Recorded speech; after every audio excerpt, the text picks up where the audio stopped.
Supreme court ने स्वाति मालीवाल से मारपीट के मामले में सीएम केजरीवाल के पीए विभव कुमार की जमानत पर सुनवाई की।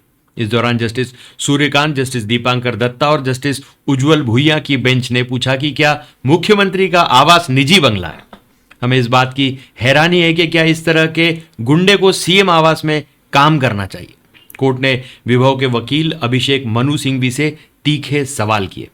बेंच ने पूछा, विभव को पीड़ित की फिजिकल कंडीशन पता थी, लेकिन यह आदमी उसे पीटता रहता था।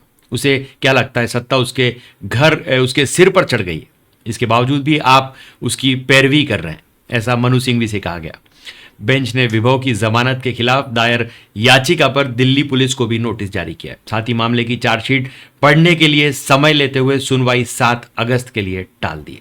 अब जानते हैं कि इस एफआईआर में विभव के खिलाफ कौन सी धाराएं लगाई गई हैं। पहली धारा 354B, निर्वस्त्र करने के इरादे से महिला पर हमला या आपराधिक बल का इस्तेमाल करना। इन पर धारा लगाई गई है 308, गैर इरादतन हत्या की कोशिश, 323, मारपीट करना, 509, अपमान के इरादे से शब्द बोलना या इशारे करना। अब इसके आगे कोर्ट रूम में आरोपी के वकील और बेंच की जो दलीलें रहीं वो मैं आपको बताता हूं।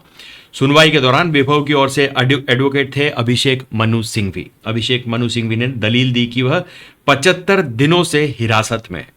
उनके खिलाफ चार्जशीट भी दाखिल की जा चुकी है। उन्होंने दलील दी, मनु सिंघवी ने दलील दी कि मालीवाल के बयान में विरोधाभास है। वह घटना के दिन पुलिस स्टेशन गई थी, लेकिन एफआईआर दर्ज कराए बिना वापस आ गई, ऐसा अभिषेक मनु सिंघवी ने अपने विभव के लिए कहा।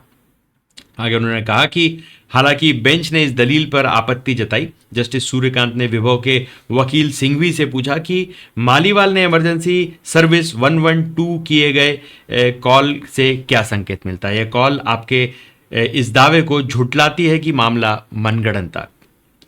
आगे हथियारों लुटेरों को भी जमानत दी जाती है, लेकिन मालीवाल केस में आरोपी विभव के खिलाफ भारी पड़ते हैं। हम खुली अदालत में पढ़ना नहीं चाहते, लेकिन जब वह उसे रुकने के लिए कहती है, यह आदमी पीटना उसे जारी रखता है। वह क्या सोचता है, सत्ता उसके सिर पर चढ़ गई है। आगे कोर्ट रूम में जो दलीलें हुई वकीलों और बेंच के सामने, उसमें सिंघवी ने कहा कि सभी आरोपों पर सुनवाई की जा सकती है। फिलहाल वह केवल जमानत मांग रहे हैं। वह जमानत के हकदार है क्योंकि वह सबूतों से छेड़छाड़ नहीं कर सकते या गवाहों को प्रभावित नहीं कर सकते। इस पर बेंच ने कहा कि अगर इस तरह का व्यक्ति गवाहों को प्रभावित नहीं कर सकता तो कौन कर सकता है। रिकॉर्ड देखें, क्या ड्राइंग रूम में कोई ऐसा व्यक्ति था जिसने उनके खिलाफ बोलने की हिम्मत की। जस्टिस कांत ने कहा कि हमें लगता है कि उन्हें शर्म भी नहीं आई। अब स्वाति मालीवाल केस, विभव के वकीलों ने जो 5 बड़े आधार दिए, उनमें से पहला था स्वाति घटना के बाद 3 दिनों तक कहाँ थी, ऐसा उन्होंने पूछा। दूसरा उन्होंने पॉइंट बताया कि स्वाति बिना अपॉइंटमेंट के सीएम से मिलने क्यों पहुंची। तीसरा पॉइंट था कि विभव कुमार घटना के वक्त मौके पर मौजूद नहीं थे। 5वें पॉइंट में उन्होंने कहा कि स्वाति घटना के दिन थाने गई तो रिपोर्ट क्यों नहीं लिखवाई। 5वें पॉइंट में उन्होंने कहा कि अब तक आए सीसीटीवी फुटेज में गंभीर इंजरी के सबूत तो नहीं मिले। अब विभव के खिलाफ 50 गवाहों वाली एक चार्जशीट दायर की गई है। इससे पहले 30 जुलाई को दिल्ली के 30 हजारी कोर्ट में स्वाति मालीवाल केस पर सुनवाई हुई थी, जिस पर मेट्रोपॉलिटन मजिस्ट्रेट गौरव गोयल ने 16 जुलाई को दायर की गई चार्जशीट पर संज्ञान लेते हुए डॉक्यूमेंट्स की जांच के लिए मामले को 24 अगस्त तक के लिए लिस्ट कर दिया। 500 पन्नों की इस चार्जशीट में करीब 50 गवाहों के बयान हैं। विभव के खिलाफ 16 मई को एफआईआर दर्ज की गई और उन्हें 18 मई को गिरफ्तार किया था। तब से वे जेल में। सुप्रीम कोर्ट से पहले विभव ने दिल्ली हाई कोर्ट में जमानत याचिका दायर की, जिस पर सुनवाई करते हुए 12 जुलाई को कोर्ट ने राहत देने से इन्हें इनकार कर दिया। अब 3 पॉइंट में समझेंगे कि यह पूरा मामला क्या है।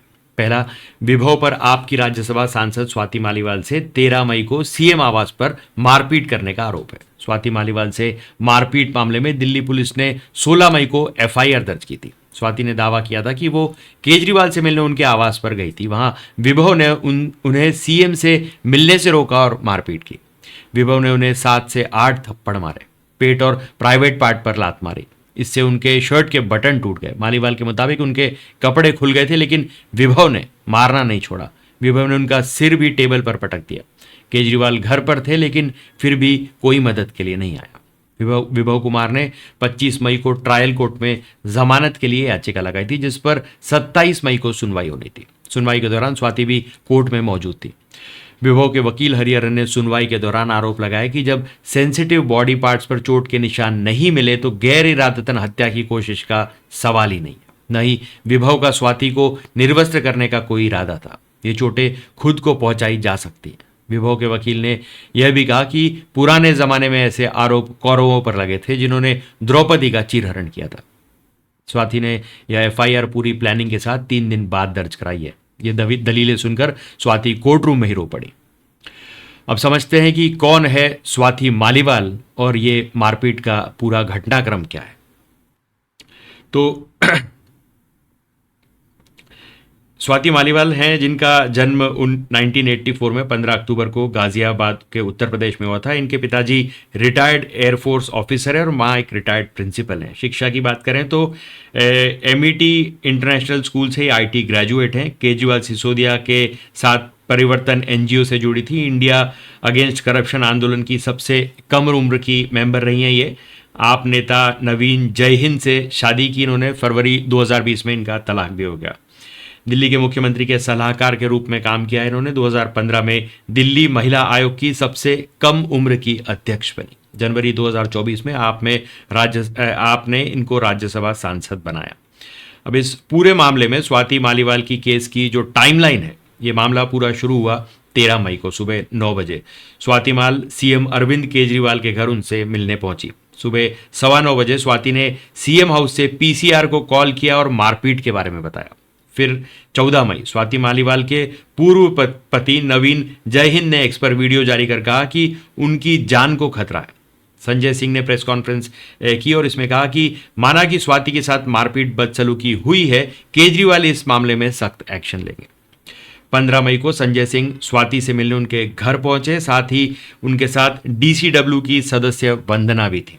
16 मई को शाम 6:15 बजे स्वाति ने सिविल लाइंस पुलिस स्टेशन में विभव के खिलाफ एफआईआर दर्ज कराई। रात 11 बजे दिल्ली पुलिस स्वाति मालीवाल का मेडिकल करवाने उन्हें एम्स ले गई। दोपहर 12:10 पर दिल्ली पुलिस ने मालीवाल का बयान दर्ज करके 30 हजारी कोर्ट पहुंची। दोपहर 1:30 बजे बयान दर्ज कर स्वाति पुलिस के साथ सिविल लाइंस थाने लौट आई। दोपहर 3 बजे स्वाति ने बहस करते हुए सीएम हाउस के सिक्योरिटी स्टाफ का एक वीडियो सामने आया।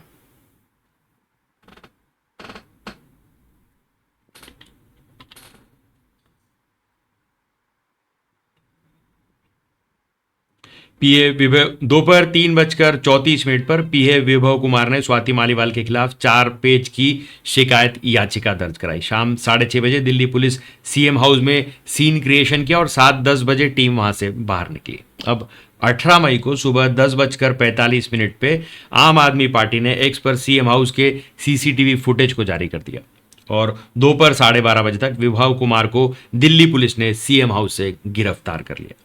अब 19 मई दोपहर 2 बजे दिल्ली पुलिस की सीएम आवास पहुंची थी।